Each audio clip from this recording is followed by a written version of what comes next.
So Douglas Murray has weighed in on the Trump proposal of relocating the people of Gaza. I want to read to you his words. He said in the New York Post, Gaza must reject terror of Hamas for the war to end. How do wars end? He said. There is a modern belief that they end around the negotiating table. In fact, historically, most wars end by one side winning and the other side losing. Critical to this is that the side that has won knows that it has won, and the side that has lost knows that it has lost. Which brings me to the Middle East.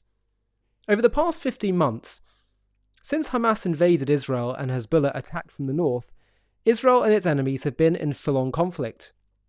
The revolutionary Islamic government in Iran has been funding and organising a multi-pronged attack to destroy the Jewish state, and it has failed. Now, as some Israeli hostages are being returned and an uneasy pause in hostilities continues, some people think the war might be over, but it is not, and it should not be. Not just because the hostages, including the American hostages, all need to be returned home, and not just because Hamas still has an active presence in Gaza, as demonstrated by its sick publicity stunts while releasing some female hostages. No, the reason why the war shouldn't be over is because it cannot be over until the people who started the war have lost. That is why I was so encouraged this past week by comments from President Trump, where he talked about clearing people from the Gaza Strip. His comments have caused howls from around parts of the Arab world and some of the oh-so-progressive countries in Europe and elsewhere. Some of these people have pretended that Trump's comments are somehow genocidal, as though saying that a population should move is somehow ethnic cleansing and much more. But it is no such thing. Recommending that a population might move from where it is living is not the same thing as killing it. That should be obvious to anyone. More important is that his comments change the possible terms of the post-war landscape. Hamas has ruled Gaza pretty much ever since Israel withdrew from it in 2005. Within living memory, the Strip was ruled by Egypt. But strangely enough, today the Egyptians do not want the Arabs in Gaza to be part of Egypt. Just as the Jordanians seem never to wanted to welcome the Arabs who live in Judea and Samaria, the West Bank.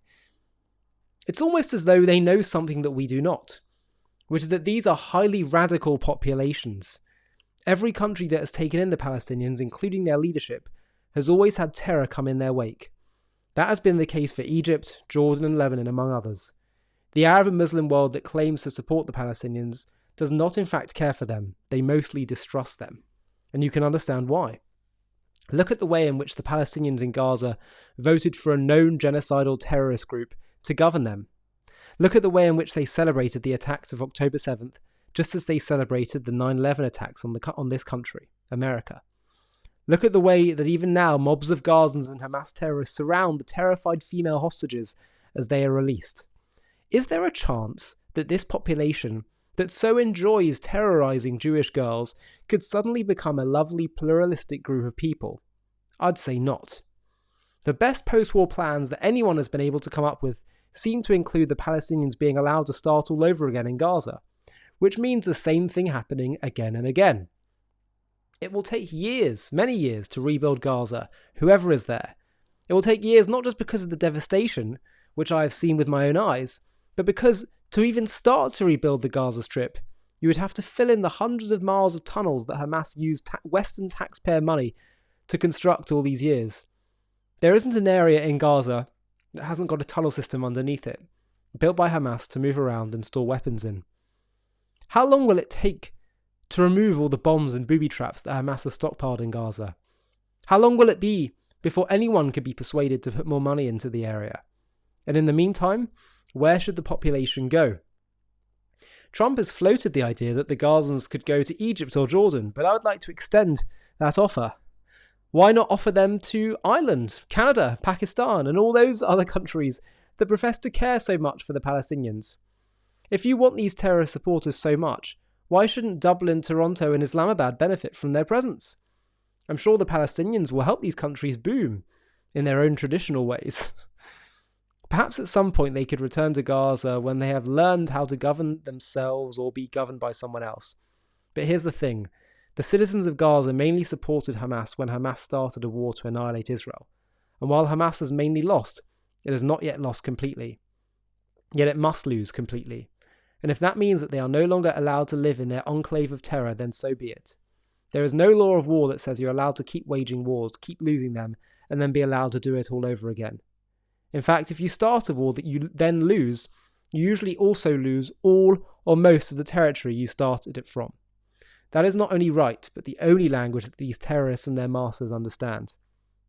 And isn't it just the best possible rider that all those losers on American college campuses who supported Hamas might now have their student visas withdrawn and so see the consequences of their actions firsthand, perhaps for the first time in their lives?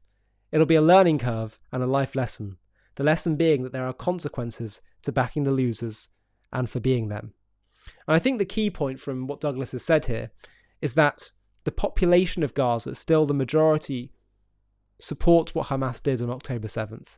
That's according to Palestinian polling that wasn't just done at the start of the October 7th war, but many, many, many months in. And what that tells us is that the Palestinian cause has always been about what Hamas represent, which is not some legitimate grievance to have a state of their own, because they consider themselves to be Arabs and part of the Arab world, and there were many times where they were offered states and they rejected it. And if you look at what would have happened in 1948 had the Arabs won and Israel lost, God forbid, there wouldn't be a Palestinian state. All the Arab countries would have various chunks of the land. There was no call for Palestinian statehood when Jordan and Egypt controlled Gaza and Judea and Samaria, or the West Bank, between 48 to 67.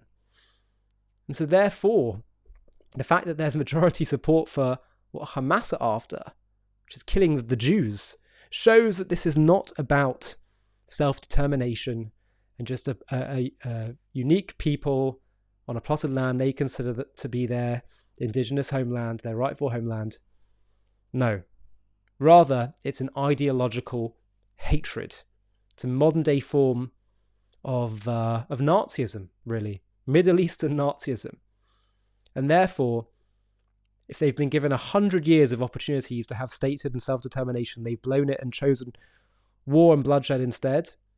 And frankly, a notion of saying, you know what, we're actually just going to move you out of this territory because both sides are dying as a result of ongoing violence that the Arabs and their leadership, Hamas, are perpetuating.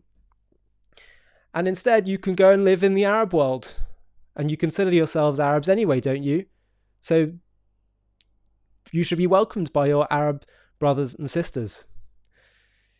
For those who say, well, this is wrong, they've had 100 years of being offered statehood and having a chance to do that, and they've rejected it time and again and shown that that's not their true intention. So now radical problems require radical solutions. I cannot think of any other alternative to this, to producing lasting peace and prosperity for both sides. And let's also not forget that it would be recognizing the truth about this land, which is that Gaza is not Arab land. From a historical perspective, from a biblical perspective, even from a legal perspective in many ways, Gaza is actually belongs to the Jewish people and Israel.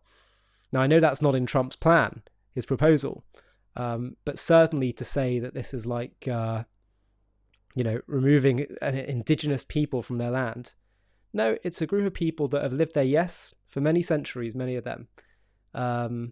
But they have refused to live in peace with the people who are actually indigenous to that land and who have always wanted to live in peace. And so they've blown it, basically. And so we'll see lots of pushback on Trump's proposal.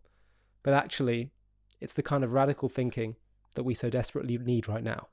Hi, thank you so much for watching. To watch another one, click here. To stay up to date with all our content, click here to subscribe. And if you're able to, you can help support JTV to grow and grow by clicking join below this video, where you can become a member and get perks including early access to videos and private live discussions with me. But most of all, you'll be partnering with us on our mission to change the world.